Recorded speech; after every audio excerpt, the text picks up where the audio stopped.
بابے نے لمبا سا سانس لیا اور بولا، کاکا تم چاہتے کیا ہو؟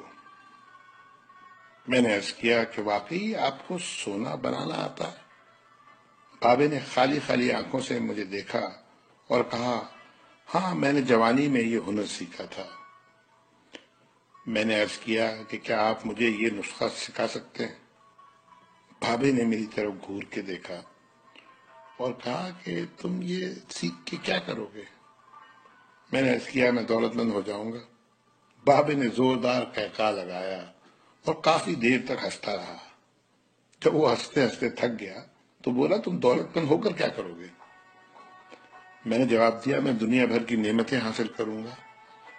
بابا نے کہا کہ چلو یہ نعمتیں تمہیں حاصل بھی ہو گئیں تو پھر کیا کرو گے؟ میں نے جواب دیا، میں خوش ہوں گا اور مجھے سکون ملے گا۔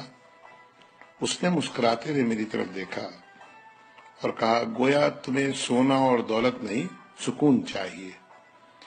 میں خاموشی سے اس کی طرف دیکھتا رہا اور کافی دیر تک خاموش گھورتا رہا۔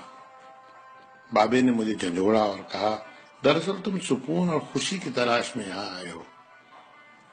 میں اس وقت کیونکہ ایک نوجوان تھا اور باقی نوجوانوں کی طرح یہی سمجھتا تھا کہ دولت ہی سکون اور خوشی حاصل کرنے کا ذریعہ ہے، لیکن بابے کی باتوں نے مجھے کچھ الجھا سا دیا تھا۔ اسی الجھن میں میں نے ہاں کر دی۔ بابے نے ایک لمبا قہقہہ لگایا اور پھر دیر تک ہنستا رہا اور کہا، کاکا میں تمہیں سونا بنانے کے بجائے انسان سے بندہ بنانے کا طریقہ کیوں نہ سکھا دوں؟ میں تمہیں دولت مند ہونے کے بجائے پرسکون اور خوش رہنے کا گر کیوں نہ سکھا دوں؟ میں خاموشی سے اس کی باتیں سنتا رہا، حالانکہ مجھے ابھی کچھ سمجھ میں نہیں آ رہا تھا۔ اتنے میں بابا بولا، انسان کی خواہشیں جب اس کے وجود اور عمر سے لمبی رہتی ہیں، وہ اس وقت تک انسان رہتا ہے۔ تم اپنی خواہشوں کو اپنی عمر اور وجود سے چھوٹا کر لو، تم سکون بھی پا جاؤ گے اور خوشی بھی۔ اور جب تم خوشی اور سکون پا جاؤ گے تو تم انسان سے بندہ بن جاؤ گے۔ مجھے بابے کی باتیں بالکل سمجھ میں نہیں آ رہی تھی اور بابے نے میری یہ پریشانی بھانپ لی تھی۔ بابا بولا، تم قرآن شریف پڑھو۔ اللہ تعالیٰ نے خواہشوں میں لتھڑے ہوئے لوگوں کو انسان کہا ہے اور محبت میں رنگے ہوئے آزاد لوگوں کو بندہ۔ دنیا میں کتنے انسان آئے اور بہت دولت کمائی، بڑی عمارتیں بنائی، کیا وہ سب ساتھ لے گئے تھے؟ کیا سب وہ خوش تھے؟ تم بھی کیا خوش ہو؟ پھر بابا خود ہی بولا، نہیں، جب تک تم تانبے سے سونا بنانے کے چکر میں اور خپ میں مبتلا رہو گے، اس وقت تک خوشی سے دور بھاگتے رہو گے اور بھٹکتے رہو گے۔ پھر بابے نے ایک چھوٹی سی ٹہنی سے زمین پہ رگڑنا شروع کیا اور کہا، لو میں تم کو انسان سے بندہ بنانے کا نسخہ بتاتا ہوں۔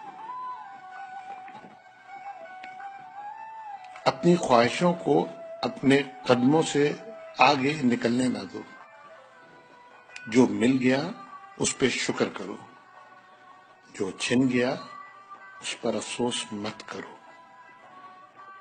جو مانگے اسے دے دو، جو بھول جائے اسے بھول جاؤ۔ دنیا میں بے سامان آئے تھے اور بے سامان ہی واپس جاؤ گے۔ سامان جمع کرنے کی فکر نہ کرو۔ جسے خدا ڈھیل دے رہا ہے اس کا کبھی احتساب مت کرو۔ بلا ضرورت سچ بھی فساد ہوتا ہے۔ جو پوچھے تو سچ بولو، جو نہ پوچھے تو خاموش رہو۔ دینے میں خوشی ہے اور وصول کرنے میں غم۔ دولت کو روکو گے تو خود بھی رک جاؤ گے۔ چوروں میں رہو گے تو چور ہو جاؤ گے۔ اللہ راضی رہے گا تو جگ راضی رہے گا۔ وہ ناراض ہوگا تو نعمتوں سے خوشیاں اڑ جائیں گی۔ جب تم عزیزوں، رشتہ داروں، اولادوں سے چڑھنے لگو تو سمجھ لو اللہ تم سے ناراض ہے۔ جن سے تمہیں نقصان پہنچا ہو اور مزید نقصان پہنچنے کا اندیشہ ہو ان سے کنارہ کشی کر لو، ان سے بدلہ لینے کی فکر نہ کرو، کیونکہ سب سے اچھا بدلہ اللہ کا ہے۔ جب تم اپنے دشمنوں کے لیے اپنے دل میں رحم محسوس کرو تو سمجھ لو تمہارا خالق تم سے راضی ہے۔ ہجرت کرنے والے کبھی گھاٹے میں نہیں رہتے۔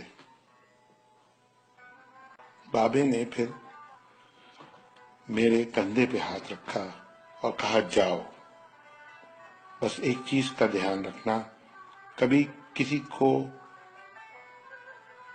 خود سے نہیں چھوڑنا، دوسروں کو فیصلہ کرنے کا موقع دینا، یہ اللہ کی سنت ہے۔ اس نے کبھی اپنی مخلوق کو تنہا نہیں چھوڑا، مخلوق اللہ کو چھوڑتی ہے۔ اور دھیان رکھنا، جو جا رہا ہو اسے جانے دینا، جو واپس آ رہا ہو اس کے لیے اپنا دروازہ کبھی بند نہ کرنا، یہ بھی اللہ کی عادت ہے۔ وہ واپس آنے والوں کے لیے اپنا دروازہ ہمیشہ کھلا رکھتا ہے۔ تم یہ کرتے رہنا، تمہارے دروازے پہ ہمیشہ میلہ لگا رہے گا۔